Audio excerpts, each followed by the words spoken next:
உங்க மாமிசத்துக்கு நிறைய சாப்பாடு கொடுத்து, மாமிசம் விரும்புகிற நிறைய பொருட்களை மாமிசத்துக்கு கொடுத்து, எப்ப பார்த்தாலும் டிவி முன்னாடி சீரியல், படம், பாட்டு, எப்பவும் தெருமுனையில உட்கார்ந்து ஊர் பேச்சு, கிளவி பேச்சு, எப்பவும் போன்ல உட்கார்ந்து ஊரார் கதைகள் எல்லாம் பேசிக்கிட்டு இருந்தா எது பலன் கொள்ளும்?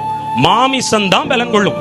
அதுவும் அடுத்த வீட்டு கதை, ஊரா வீட்டு கதை இனிக்கும்னு சொல்லி காதை திறந்து போட்டு அதை கேட்டோன்னு வைங்க, எது பலன் கொள்ளும்? மாமிசம் பலன் கொள்ளும். ஆவிய மாமிசம் சாப்பிட்டு போட்டுரும். ஏன் பரிசுத்தத்துல நிக்க முடியல? ஏன் ரட்சிப்புல நிக்க முடியல? ஏன் சாட்சியின் ஜீவியம் வாழ முடியல? ஏன் பழைய பாவத்தை ஜெயிக்க முடியலன்னா உங்க மாமிசம் கொழுத்து போயிருக்கு. மாமிசத்துக்கு உலக உணவு அதிகமா போய்கிட்டு இருக்கு.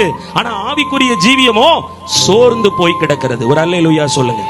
ஆவுன்னா யூடியூப பாக்குறது, அதுல மனுஷங்க சொல்ற அவ்வளவு டிப்ஸையும் பார்த்துட்டு முக அழகுக்கு ஒரு குறிப்பு, சாப்பாட்டுக்கு ஒரு குறிப்பு, மருந்துக்கு ஒரு குறிப்பெல்லாம் எடுத்துட்டு தான் மட்டும் அதை பார்த்து கெட்டா போதாதுன்னு தான் கண்டுபிடிச்ச விஞ்ஞானி மாதிரி அதை ஊருக்கெல்லாம் சொல்லி மாம்சத்துக்கு ஏற்றவைகளையே சிந்தித்து மாம்சத்துக்கு ஏற்றவைகளையே சொல்லி நீ எப்படிப்பட்ட ஆளா இருப்பானா?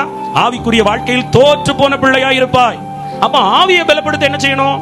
ஆவியை பலப்படுத்தணும்னா கர்த்தருடைய வேதத்துல, அதாவது துன்மார்க்கனுடைய ஆலோசனையில நடவாமலும் பாவியினுடைய வழியில உட்காராமலும், ஐயா எப்ப பார்த்தாலும் துன்மார்க்கன் கிட்டயே பேசிக்கிட்டு பாவி கிட்டயே உட்கார்ந்துகிட்டு பரியாசக்காரர் உட்காரும் இடத்தில் உட்கார்ந்து வாய அளப்புனா, அதுவும் ஜெபிக்கிறவங்க வாய அளப்புனா பண்டிகளுக்கு மத்தியில முத்துக்களை போட்ட கதையா மாறிடும். ஒரு அல்லேலூயா சொல்லுங்க. அப்ப தேவனுடைய புள்ள என்ன செய்யணும்? இரவும் பகலும் கர்த்தருடைய வேதத்தை உணவாய் உட்கொள்ள வேண்டும். ஹல்லேலூயா.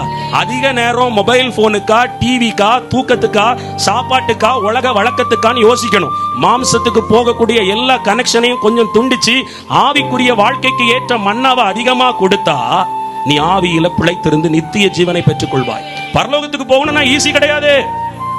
ஊர்வம்பெல்லாம் பேசிக்கிட்டு, பரிகாசம் எல்லாம் பண்ணிக்கிட்டு, கோளெல்லாம் சொல்லிக்கிட்டு, கெடுத்து பேசிக்கிட்டு, பொறாமப்பட்டுட்டு, பெருமைப்பட்டு கொண்டிருந்து கனி கொடுக்காமல் வாழ்ந்து சுயநலமாய் ஜீவிப்போமையானால் நித்தியத்தை இழப்போம். இதெல்லாம் ஏன் வருதுன்னா உலகத்தோட கூட அதிக தொடர்பு இருக்கிறதுனால வருது. ஆமேன் சொல்லுங்களேன். அல்லேலூயா சொல்லுங்க. அப்ப என்ன செய்யணும்? முட்டை முடக்கணும். முழங்கால முடக்கினா எங்க வலிக்கும்? இடுப்பு கறி வலிக்கும். எந்த மாமிச கறி வலிக்கும்? வலிக்கணும். நிறைய பேர் முட்டு போட மாட்டோம். ஏன் வலிக்குது? வலிக்கணும்.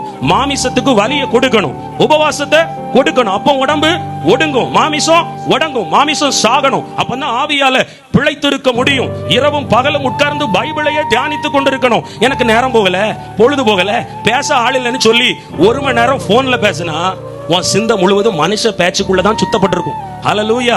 உங்க இருதயம் எல்லாம் மனுஷன் பேசுனதுனாலதான் நிரம்பி இருக்கும். அப்புறம் எப்படி பரிசுத்த ஆவியால அங்க இருக்க முடியும்? பரிசுத்த ஆவியானவர் பலன் கொள்ளணும்னா தேவ பிள்ளையே அதிகமாய் வேதம் படி, அதிகமாய் முழங்காலில் நில், அதிகமாய் ஜெபி, அதிகமாய் பாடலை பாடு. அப்போ ஆவிக்குரிய மனுஷன் பலனடைவான். எங்க ஆவிக்குரிய மனுஷன் பலனடைவானோ அங்க அவனுக்கு நித்திய ஜீவன் கொடுக்கப்படும். நித்திய